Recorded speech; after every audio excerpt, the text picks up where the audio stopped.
Hi guys, my name is Shea, your favorite designer, and today I'm going to be talking about The Bear. Just like everyone and their mom, I'm completely obsessed with the show and I finally got around to finishing it.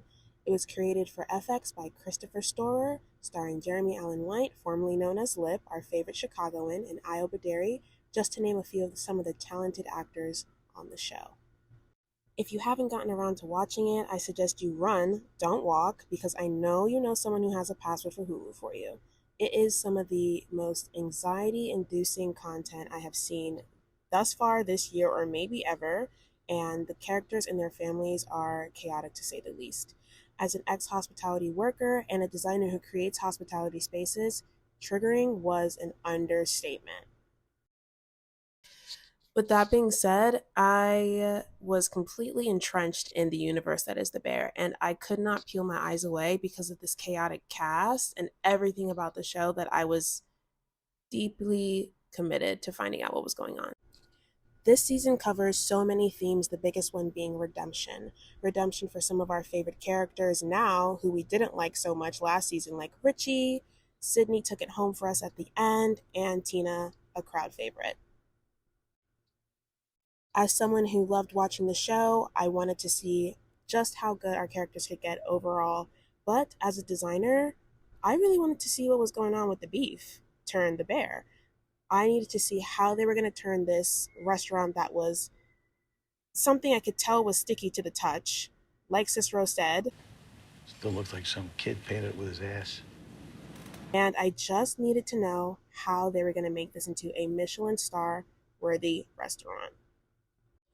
So, as a fun little project, I'm going to be critiquing The Bear based off of 3 points: contextual background, overall front of house and back of house design, character redemption, and how all of these points can either contribute to the complete success or utter failure of The Bear. These are points I consider in real life along the design process for my clients, and it could be interesting if you were ever curious about how designers approach specific spaces. This could also be cool if you wanted to see how we might approach a commercial or hospitality space versus a residential space, because as you know, there are so many things that go into a hospitality space, code, and just what your client needs in general. Really want one of these bullshit stars? Yeah.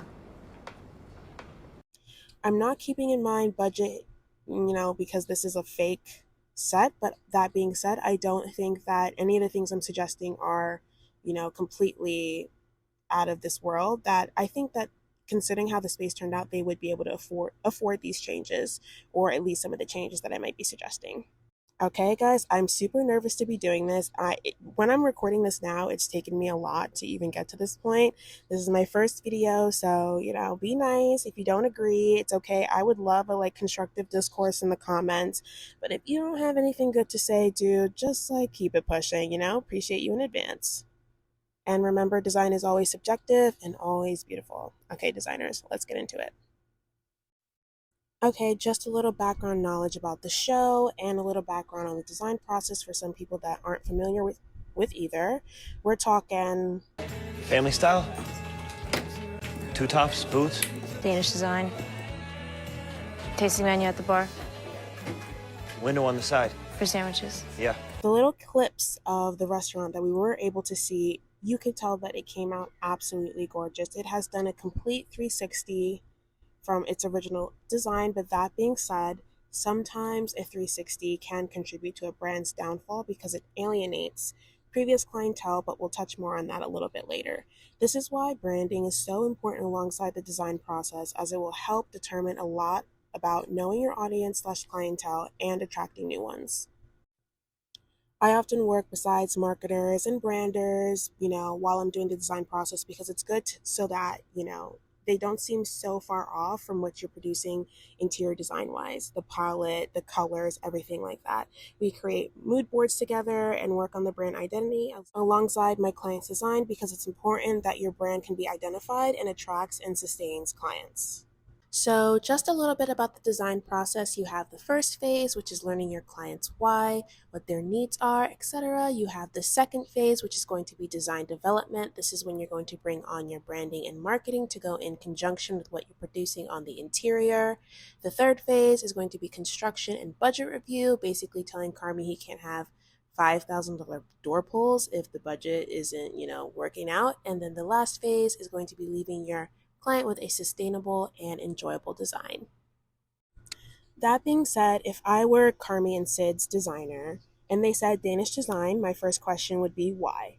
It's really important to understand and know a client's why and kind of assess if this is a good direction to go in or if this might be a little unrelated.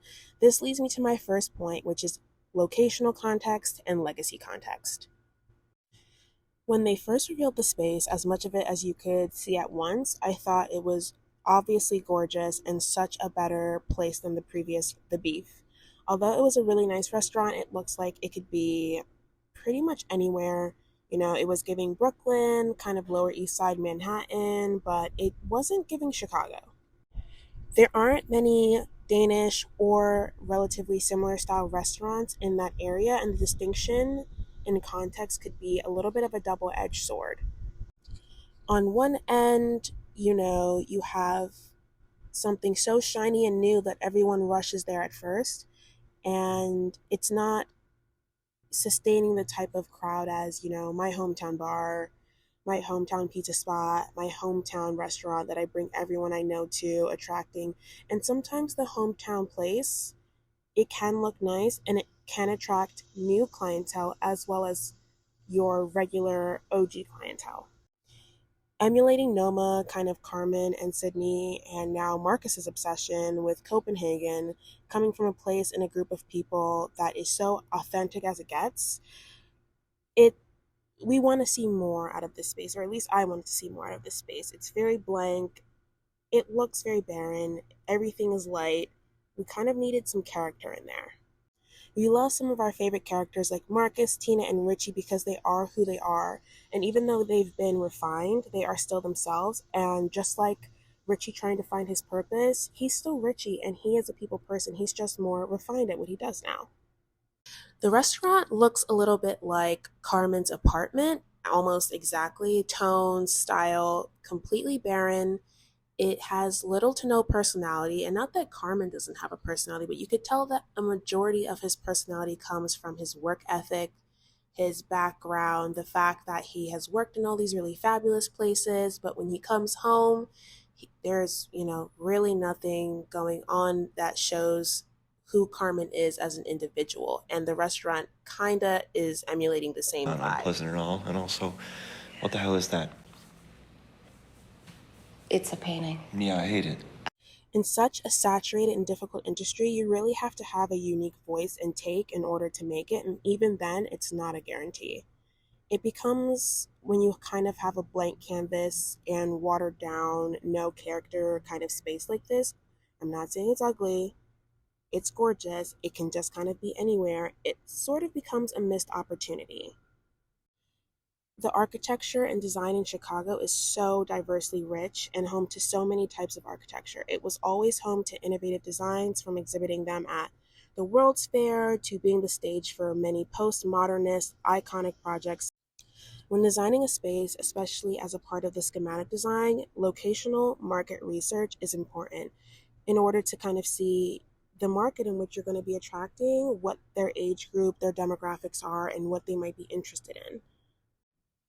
You want to attract the people in your immediate area because those are the people that are going to sustain your business, not just people coming in from out of town.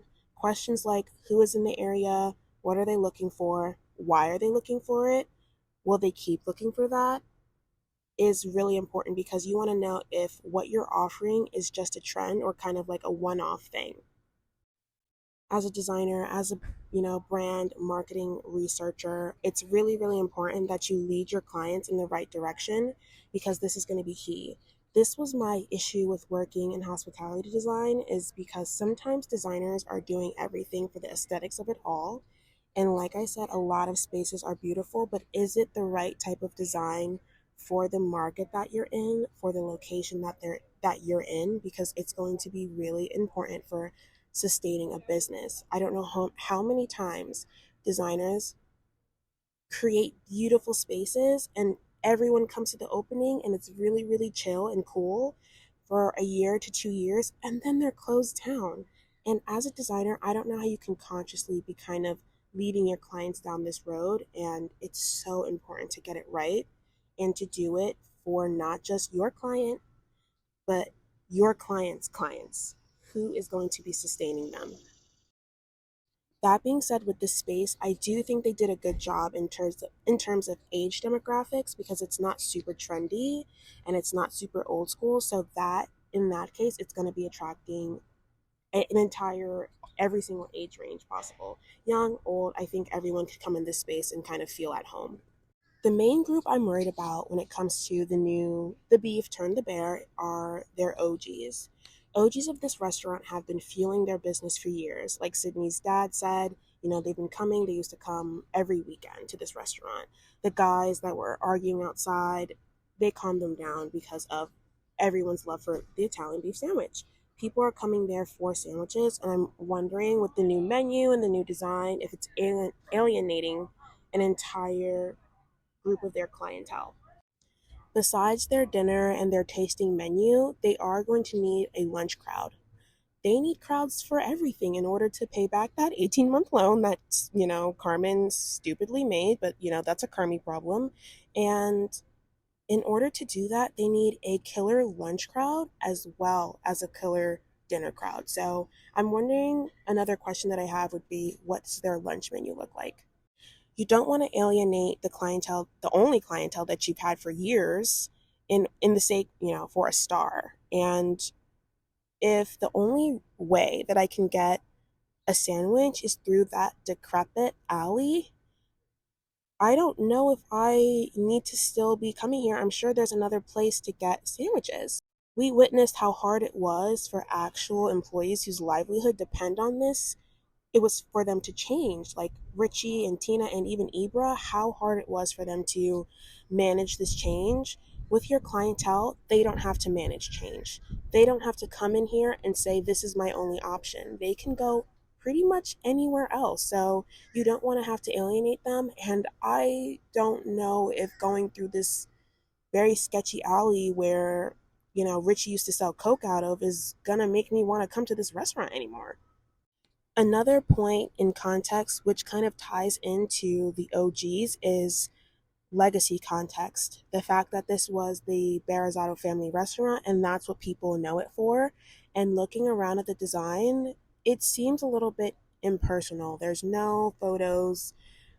Like, they took all of the photos down that they had up on the wall, which I loved. I think it can be done in a tasteful manner. You don't have to have it can be a specific frame that you can use that can work really well with the space, and there's no sight of anybody there. There's no photos of Mikey anywhere, which I think people would want to see, like this evolution of where the beef is turning into and how Mike helped it get there and how Carmi is going to pay homage to his brother. I know they named the dessert after Mike, which was honestly like one of the many times I cried during this season, but are your OGs even going to appreciate that? And if there's a new crowd coming in, are they even going to know?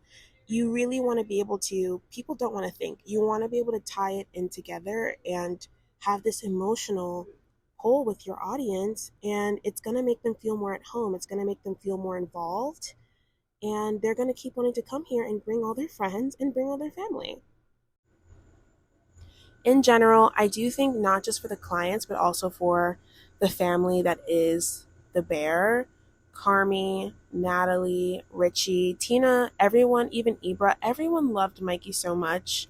And this is kind of just a good reminder of what they're doing this for, not just for themselves, but they are kind of doing this as a part of the healing process, which we'll talk about a little bit later. Spaces, interior design, does have the purpose of healing people.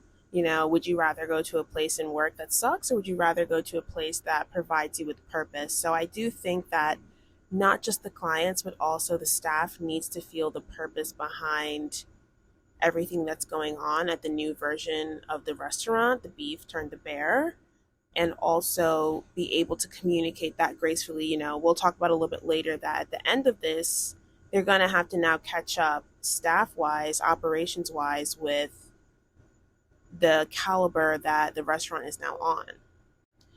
That's going to lead me into my next point, which is going to be talking about the overall front of house and back of house design of the bear. As you could tell, I probably got tired, and I'm just letting you know, I got tired of inserting clips into the video from the show. I don't know how you guys are doing this because this video is quite long. So I was like, all right, if I just film myself, I won't have to keep putting clips in the video. So point two is we're going to get over to the overall design of the space. And I have my notes here. If I glimpse off camera, I'm probably going to be inserting some clips during this process. You guys get the gist. When you first get a glimpse of the restaurant, I was just happy because it's a complete 180 from the disaster that was the beef, and it's going to allow the characters to really grow into the space that they're trying to create. I was actually shocked. I mean, it is a show that they were able to put this together, like Natalie said, and I can testify that it's near impossible to get a restaurant open in 6 months. From the projects I've done on my own hospitality and to working for a hospitality firm, it takes over a year and some change to open a restaurant, design. Like I said, in the design process, you're bringing in branding, marketing, you're training an entire staff, you're changing and fixing the menu, you're getting the kinks out. It's a lot. And I mean, they did in 6 months because they didn't have a choice. They have to pay back that 18-month loan that Carmen made a deal with, which is a Carmi problem.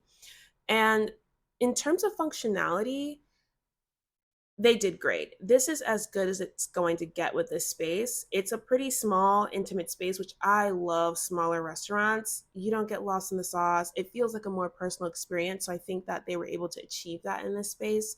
They lost that wall by force because it had to come down with all the things they were finding in the wall. And it gave them a really good opportunity to maximize their seat count. Again, this is a business for profit, and you want to be able to have as many seats in the space as possible. Having the booths along the side does help with the creation of a more intimate setting. I'm a booth girl. I don't like sitting at tables. I only do if I have to. If I could sit in the corner, that's where I would want to sit. So the fact that they do have that row of booths along the wall, out of the way, it's the only place for them to put it realistically. But it just makes it feel really warm and cozy. And even having the tables against the wall where the semi-open part of the kitchen is, you're not in the center. So, but it does leave way to have as many tables as possible in the middle, which is good for profit. They also have a really long bar.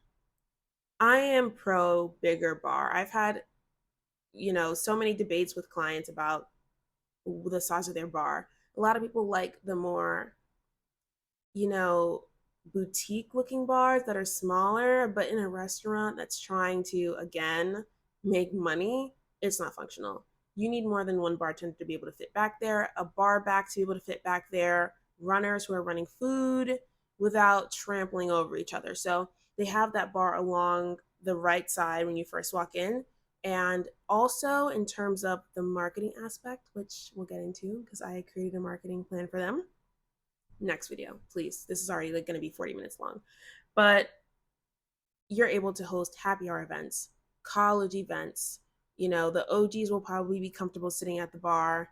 You're able to have the tasting menu at the bar, more seats, more money. Also, people like to drink. So having your liquor license is really important when you have a restaurant. It just brings in more money. It goes from having like a $50 check when you go somewhere without, it's BYOB, to having like a $150 check. So that's also really good for them. It's doing a 180. I'm really, really happy about the functionality, especially in the back of house. So that's a big turnaround for them. The back of house was obviously a nightmare. No system, no functionality. Also, in terms of design, you can tell that it was intentional because the materiality carries from the back to the front to even the glimpse of the exterior that you get outside. The white brick, the light colored wood, the stainless steel, those are all the themes of this restaurant. Do I love the theme of this restaurant? I think we could have gone in a little bit of a different direction, but we'll get into that a little bit later. But in terms of functionality in that kitchen, you could tell that there's a place for everything, because you don't know how many times you're talking to a chef or a restaurant owner or an investor, whoever is helping you or your client in this design process, that they're not thinking about where the register is going to go, because people do still pay in cash, where the POS is going to go behind the bar, and multiple POSs on your floor. They're not thinking about where their staff is going to store their, like, guys, seriously, they're not thinking about where the staff is going to store their stuff. I guess it's just going to magically disappear. Their coats, their things like that. If they're going to have a coat check in the restaurant for when the winter comes, this is a smaller restaurant, and having the coats, dangling off people's chairs onto the floor could be a problem for service. And I've seen it happen multiple times, and it becomes like a really big mess. Where are you keeping your cleaning supplies? A lot of the time, they're just thinking about the line, how fast it is, how efficient it is, where they're going to store their food, things that have to be up to code, and the seats. And that's it, which is obviously not all that goes into making a restaurant work. You have to think about your everyday, even in a home. I've had someone tell me, I want my kids' bedrooms to be all the way at the end of the hallway because that works for me. So, what's going to work for their restaurant? And having staff meetings, me speaking to staff about what works for them, me speaking to the sommelier, how many wines do you guys store, and how many are you turning around? Sometimes the chef or the owner isn't actually thinking about these things, so it is important to include your staff. If you have staff, in this case they didn't have that much staff, and I don't think they were kind of thinking about those things. So, but it is really important to take them along the design process, especially if you have really loyal staff that is going to be with you. It's important to get their input. So, just to speak to functionality just a little bit more, the semi open kitchen, I am obsessed. I think it works really, really well, because open kitchens, although they seem cool, are somewhat, in my opinion, of like a disaster, because it is very loud, very smoky, very smelly, hard to maintain. Everyone can see everything. And with this group specifically, they need some privacy, because they be getting into full blown arguments, scuffles in the back there. So they need to not have a fully open kitchen. In terms of the cleanliness as well, like, it's just impossible to keep your kitchen clean during service. And I obviously don't blame the staff. They just can't do it. They're very busy trying to, get out the food. So it's nice that you can kind of only see from the waist up, or even like a little bit above the torso up. So it's giving like, oh, I could see enough, but not too much that I'm seeing them fighting or seeing how dirty it is back there. I think it's really nice to have just that sliver of openness. You can kind of peek in, it's a cool experience, and then you can sit down and enjoy your food. Um, One thing I hate about the kitchen, like absolutely do not like, is the lighting. And the more I assess, the more I think it's kind of like a tool for the storytelling, because it's very anxiety inducing. Like, it's so bright. I'm like, why do they need like surgical grade lighting in here? Because every single, and I'll put examples, a lot of open kitchens, even Kasama, which was highlighted, and it's a real restaurant in this story, they don't have like surgical grade, very linear lighting. It's like shining a light on all their problems. Like, I feel like this has to be something with storytelling. Also, as a designer, you have a team of people. There's an engineer for literally everything. You have a lighting engineer, a sound engineer, that would be working with you on this project. And I don't know a single lighting person that's going to say, yeah, let's put a 5,000K in the kitchen and immediately go to 2,700K and act like that stark difference isn't going to like kind of make people uncomfortable. You want to have at least some gradient of light. It's just very like night and day. So I do think that was a little weird. So I would have added, and I'll put some examples. Sorry, I have parachute pants on. I'll put some examples of some lighting that I think would really be amazing in this space. Also in the front of house, because I will try to find an insert and a picture of that large light that is in the dining room. There's only one. I think it's really weird. I'll try to find better images of this. The lighting above the bar I really like. You can get those lights super cheap in budget, and they're so simple and they look good in pretty much every space. So I do think that that works really well. But the light above the back booths as well, I hate it, and I hate it because it's been overdone. It's been done a million times. And I also don't think that, when people do industrial, they do like that light and they think that it's like, wow, hard pass. I would do something else, and I'll put the examples on the screen. People think that design of a space doesn't matter, that it doesn't contribute to the functionality and the sustainability of a business. And I will put it simply, it's like non functional space, you're not going to do well, equals Cicero is going to come and take this place and turn it into a parking lot. So I do think that even as they try to achieve this Michelin star, that you can't get a Michelin star and have terrible service and a very bland, boring design. And although it's nice, and I think it's nice in general, and also in the stark contrast that we're seeing it to the previous restaurant, we're like, oh my gosh, this place has turned out so different. And it is that double-edged sword that it's so shiny and new that people flock to it, but I think it could have been done so much better. And we're going to get into the fun stuff now, which is me showing you some examples of restaurants that I think that are local and beyond, that do simplicity really well, functionality really well, and it's not like this very bland, lifeless. And I hate to be using these words, but that restaurant is a little bland. I'm like, okay, we need something in here, because people are going to be coming here for an experience, and they're really only getting really good food. I think in order to get a Michelin star, you need fire design, fire food, and fire service. Like, it has to be all together. And I know that Carmen knows that because he is experienced. And even the place that he sent Richie to stage at, the design was very well thought out, and it was amazing in there. The service was fire and the food was good. So it's a all three together, kind of like the Trinity. Like, we need this, they go hand in hand. So I do think over time we will see that they need to make adjustments, obviously, to their service. I mean, they're just starting out with the new menu and things like that, but also to their design.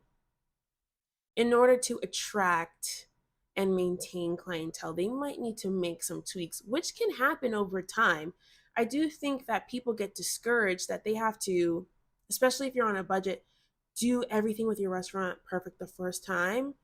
If you are in this position, I would focus on functionality, and then over time make changes. But I will insert some fun things that we can go over to look at. That is some really good inspiration, that if the Bear restaurant was my client, these are the things I would suggest moving forward or in the beginning of their design process. In terms of styles, I would lean towards when approaching this space. I think that I really in general like to lean into like a more eclectic approach. I think using one thing or one style that you lean into, unless you're an expert in that thing, which I think it could be really boring to be like, I only do Danish design, I only do this. People always want to tell you to niche down.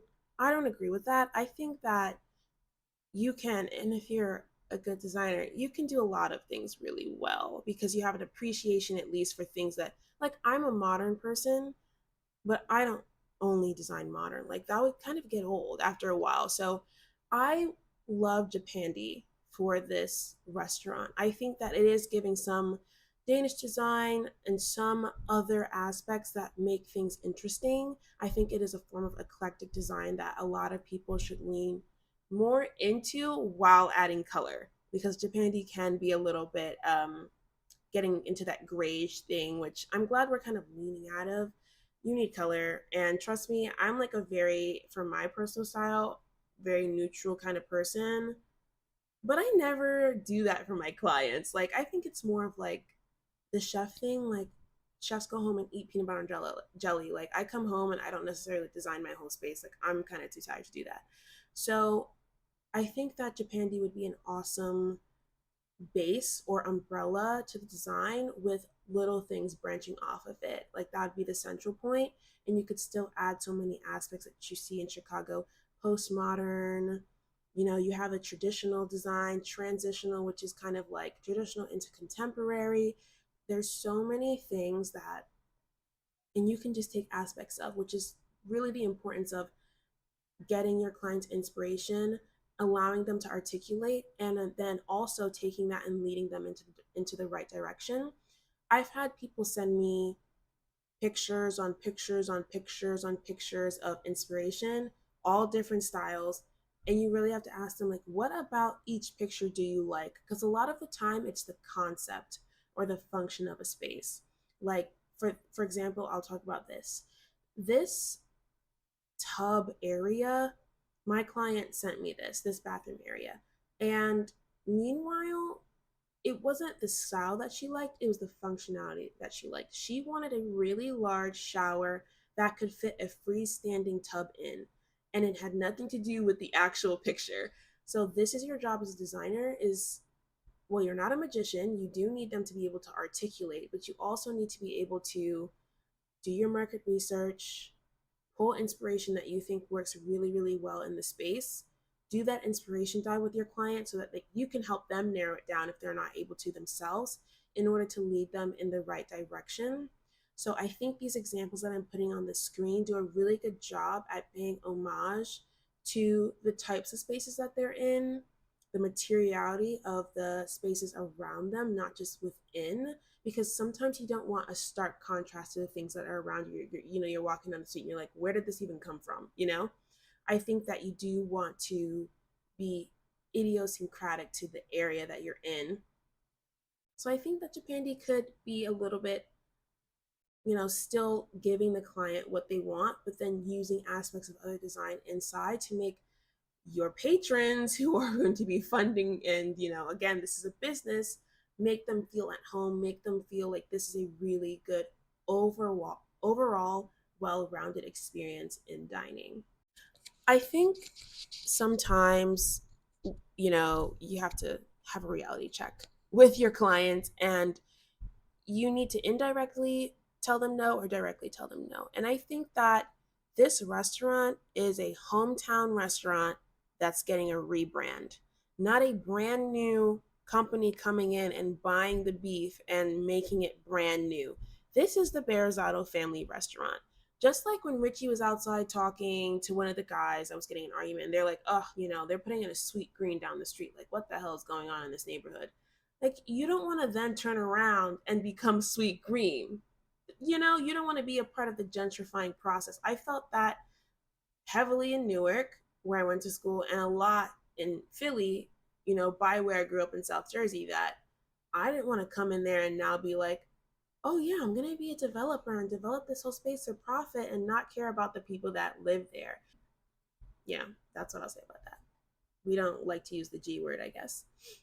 Lastly, I want to point out a restaurant that I found. It is a restaurant and listening bar by the designer Dion Lee, and I think it is capital G great example of a precedent. I would show Carmen and Sydney and everyone at the Bear and be like, how do you guys feel about this restaurant? I would love to move in this direction design wise. I think it gives them the light wood, exposed brick vibe that they're going for the restaurant, while adding color, adding character, adding texture, more comfortable seating, a variety of lighting. I think that it does a really, really good job at something that they were trying to accomplish. And I do still think that it can be done on a budget in phases. You don't always have to do everything at once. Like I said before, you can do things in phases. It doesn't have to be, we don't have the money to be doing all that sometimes. So I think that this restaurant would be a perfect example for Carmen and Sydney to emulate. So, our third point is redemption and healing, which is the main theme or takeaway that I took from this season of The Bear. A lot, all of our characters are going through a really stark amount of change from last season to even the beginning of this season itself. Richie, Tina, Ibra, Sydney. I think we can highlight Sydney for a second. Overcoming imposter syndrome is a really big thing, okay? I'm doing it myself every single day as a designer. I mean, who went to school and had crits that were constantly telling you this design is trash, this is trash, this is trash? I'm like, everything is trash? How is everything trash? Anyway, so for her to be able, she said to Carmen, you could do this without me. No, they cannot. They need Sydney and they need Natalie. They need people that are going to be on top of the logistics. And she, although she quote unquote failed, she didn't fail. She just learned a lot from her last experience. She knows the logistics of starting and running her own business. And Carmen, although he's a very talented chef, he's only worked for somebody. So I do think they need each other and they would make a great team. I really hope that nothing happens between their relationship and we're gonna see in the next season, because I was a little stressed when they were talking about get a partner you could trust, a partner you can trust. I was like, Carmen better get it together, because right now he's not seeming very trustworthy. Leaving and chefs, I've had this experience. They're really, really hard to nail down. They come in, they talk, and they're like, wow, we have all this inspiration. We have all this inspiration. And then they jet, and then you can't get a hold of them until there's a problem on site. And you're like, well, if we had sat down and had a competition, maybe we wouldn't be having this problem. Maybe things wouldn't be held up. We need to like be on top of things. We can't just be worried about the food, like I said before. But Sydney really took it home at the end, along with Richie, who we're going to see in the next season, I'm assuming. But come on, he's going to go through a lot more change and he's going to just keep growing and getting better. So is Tina. So is everyone, which I think is going to lead me to say that Carmen is really going to be, if he doesn't get it together, he's going to get left in the dust, okay? It's so funny to me that he's the one that's telling Sydney, you have to care about everything more than anything. You have to, really be willing. He's doing the I'm sorry in ASL, but he's the one that's literally tweaking on people, cursing people out every single day, every time it gets stressful. Like, how long have you been working in the kitchen? It's been stressful since you started working in the kitchen. We need to learn to manage this stress. But on top of that, he is also dealing with imposter syndrome. He thought he saw Joe McHale and literally lost his mind. He's also dealing with his very, very complicated relationship with his family and his brother, who unalived himself, very sadly, and left him with the restaurant and really didn't say much but let it rip, love you. And that's their love, like, how that's how they speak to each other. But it's kind of like, wow, this is like all I have. So I think that this could go either way. It's either he's gonna heal and kill it and do really well, or he's gonna continue to stay the same or regress, and it's going to be a really, really bad decision for the restaurant. Like we said before, Michelin star means Michelin star service. And he's sending Richie to stage at these places, and he has also worked in these places. He knows what it takes, but he is going through a lot. This man has CPTSD for sure. And I'm glad that, it's a give and take. It's like good and bad that he is in a relationship, or at least was in a relationship. Like, they were happy to see that he was happy. A lot of his life has been tied up in proving something to his brother, who is now not with us anymore, never having those conversations, having a wild, crazy mother, and a father who I don't know is in the picture or not. So he needs to go to therapy. I don't know how I can sum this up. He needs to go to therapy. And I think Claire was helping him in the way that the book was helping Sydney, that they needed to look within in order to be able to lead, because Carmen is not leading these people very well, and he is supposed to be the one leading. He's the executive chef. He's the one that's supposed to be leading people outside of the menu. This is your business. This is your brother's business that he gave to you. This is now your business. And Cicero has a lot of wisdom. He's like a silent investor. He's not really, giving them the logistics, except when he's just basically telling Natalie when he pulled her in the car, like, we cannot go under. You guys need to make it happen, or else I'm gonna have to again turn this place into a parking lot. So what I think is interesting is that before, they were able to blame the restaurant. They were able to say the beef doesn't function well, there's no system, the kitchen is crap, the menu is crap, it's all terrible. Now it's going to be really real when they don't have anyone to turn around and blame but themselves. They're really going to have to take a good, hard look in the mirror and be like, wow, it wasn't just the restaurant. It's actually the fact that the people in this place are insane. And I think that they're doing a lot better. The Berzotto family has a lot that they're going through. So I think that it's going to take a lot of work, but he does have people to hold him accountable. The thing is, though, I can hold someone accountable every single day of their life. If they don't choose to do something about it, then it's out of their hands. So he is going to have to fix things with Claire. I mean, again, he has people to hold him accountable. And just like that terrible scene at the end with him and Richie is going to come around, and he's gonna, and so is Carmen. But you can't keep blowing up on people and then apologizing later.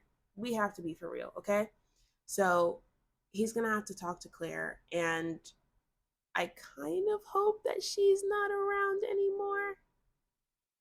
Like Cicero said, like, uh-oh, you got a lot going on. You need to focus on the restaurant, especially since I gave you money, but you need to focus on not failing this business. And yes, I'm happy for you, but you need to be able to take care of you first before you can get into a relationship. You guys are like, Shea, get to the point. How does this relate to design? I think that this space really has the opportunity to help with the grieving process, to be able to actually fulfill a dream that he told his brother that they had for them together. To fulfill it is going to be a huge deal. And it was going to take renovating the restaurant. Whether Mikey was able to admit it or not, it was going to take these steps that he's now taking. And that's design. Design is fixing and providing solutions to people. It's creating a space that people feel comfortable in. That this is how Richie found his purpose in providing for others.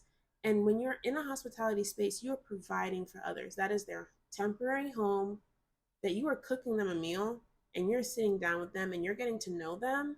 So I do think design can facilitate these types of really good connections with other people that they can have with a tailored design, good service, and really good food. So that's how I feel that this ties in altogether. In conclusion, based on what we're working with now, I think the only thing that's going to save this restaurant is some additional design that we can get into in the next video. Number one, therapy. Okay? If you can't function, you can't make things work. Number two, some additional design. Kind of, sprucing up what is there over time. I think really adding some artwork and some life into that place would do it some good. And lastly, I think marketing. They're so caught up in getting a restaurant open that they're not thinking about marketing. They're not thinking about who is going to come here, why they're going to come here.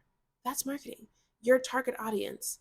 And a lot of the time we have really talented designers, really talented chefs, really talented creatives, even people that are non-creative, great accountants, great lawyers, which is like a form of creativity. You're really helping people with that. But if no one knows you're there, then there's no way for you to offer them your services. So And marketing is creativity. They need fire graphic design, they need fire happy hours, posters. They need to be telling people that they're there, not just for dinner, but for lunch too. They need to be sustaining a crowd all around. They need to be packed out. This needs to be a place people want to come, and they're only going to want to come here if they know it's here. So that's my video. Guys, don't drag me, okay? Please. Don't drag me. This was all for fun, okay? I just thought it was like I watched the show and I loved it, and I think it's so realistic, and it really reminded me of designing for hospitality spaces and working in hospital, like how crazy it is to work in these places, because it's nuts. Like I've had chefs scream at me in an open kitchen looking at my patrons like, my bad. Anyway, but thanks for watching. If you made it to the end, you're really a real one. I have to shamelessly plug myself. So at the end of the video, there's going to be some of my designs. And if you guys want to check out my website and like and subscribe, please do. I would really appreciate it. And again, just remember that design is always subjective, always creative, and always beautiful. Thank you guys so much.